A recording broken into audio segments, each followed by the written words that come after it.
volontiers. Voilà, Bob Garcia. Donc, Le vent des cimes, ça c'est vraiment un coup de cœur. Les dessins sont de Buch et le texte de Périssin. Ça vient de sortir chez Glénat. C'est l'histoire, vous savez, du pilote de l'aéropostale qui se crache dans les Andes, tiré d'une histoire réelle d'ailleurs, puisque Guillaumet s'était craché dans les Andes et son ami Saint-Exupéry était venu lui prêter main forte et le tirer de ce mauvais pas. C'était en 1930.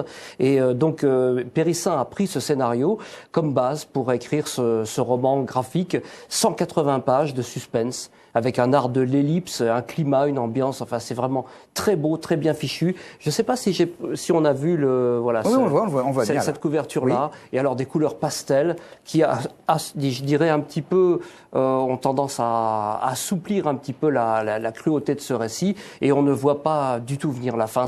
Mais quand vous dites la cruauté, ça n'a rien à voir avec cet avion qui s'était craché et puis ces scènes de cannibalisme. Non, il n'y a une seule personne qui se crache. Donc, mais c'est plus l'histoire. On essaie de suivre la façon dont il va s'en sortir et la façon dont sa fiancée, puisqu'en fait il s'agit de deux pilotes, un garçon et Jacques Roux et sa fiancée Rachel Witzmann qui va lui venir en aide, qui est pilote elle aussi, et on suit vraiment avec angoisse du début à la fin cette histoire. C'est vraiment très très très bien fait, très joli. C'est Le vent des cimes, ça vient de sortir chez Glénat. Dessin Éric Buch et scénario Christian Périssin. Très bien. Alors comme vous l'avez déjà lu, celui-là vous ne me le donnez pas non plus. Cadeau, mais alors c'est exceptionnel. Hein. Oh, merci Bob. Ne vous en faites pas, il va me le redemander à la fin de l'émission. C'est juste pour l'antenne.